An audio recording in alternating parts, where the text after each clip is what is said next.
first exercise is hip rotation clockwise. We are going to bring our knees, form a 90-degree angle, and gently start moving from inside to outside, which is clockwise. As we bring our knees towards our body, we'll be breathing out. As we open up our hips and legs, we breathe in. We will do this for 10 repetitions. If you feel uncomfortable, you can place your hands on your knees and gently move from inside to outside. Our second exercise is hip rotation anti-clockwise. In this exercise, our knees would go in a circular motion from outside to inside. We will do this for 10 repetitions as well.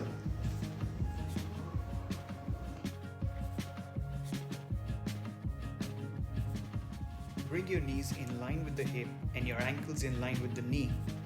This will give you a 90-degree angle.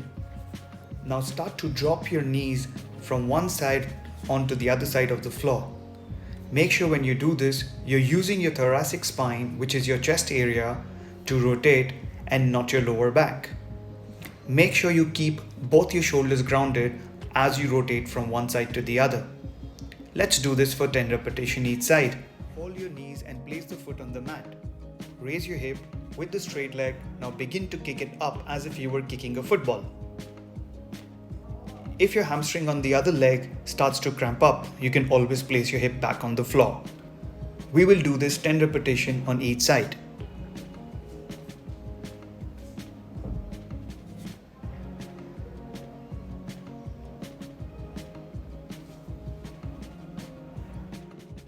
Lift your leg straight up and drop it across your body with your hands outstretched on the floor. Make sure your shoulders are grounded on the floor and they don't rise up as you drop the legs on the other side. We will be doing this for 10 repetitions each side. Lie on your stomach with your forehead on the mat, hands outstretched, and now begin to lift one leg and rotate from the thoracic spine, which is your chest again, as much as you can, and like a scorpion's tail, bring your toe as close as you can towards your opposite hand. We will be doing this for 10 repetitions.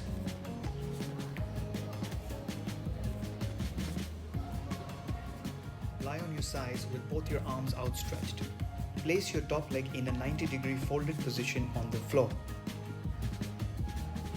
As you rotate, make sure the knee doesn't leave the floor. Rotate as much as it's possible for you. Complete 10 repetitions on one side before you move on to the other side. Segmental wave is the perfect way to wake your spine up. In this movement, you will learn how to control each and every vertebral column of your spine.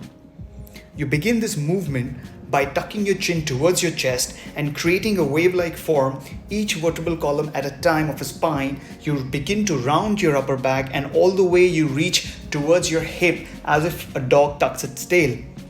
And then you reverse that wave all the way as long as you don't look towards the ceiling. Let's do this for 10 repetitions. You can close your eyes and feel the wave.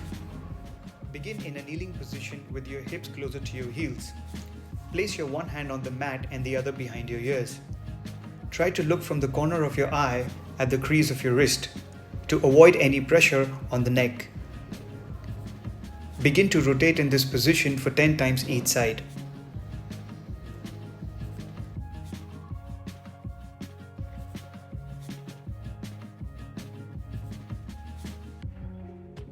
In the rocking groin position, as you rock back and forth, make sure you're doing that from the hip.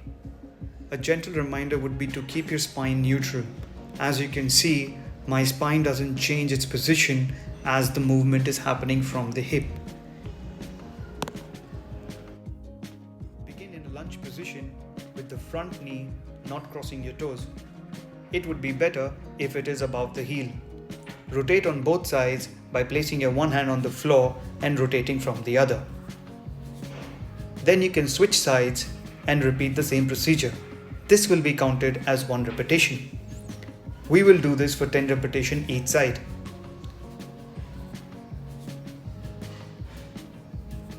Make sure you try to keep your spine straight, so all the rotation happens from the thoracic.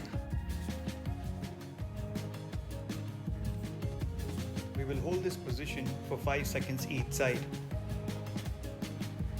We'll keep alternating for each rep.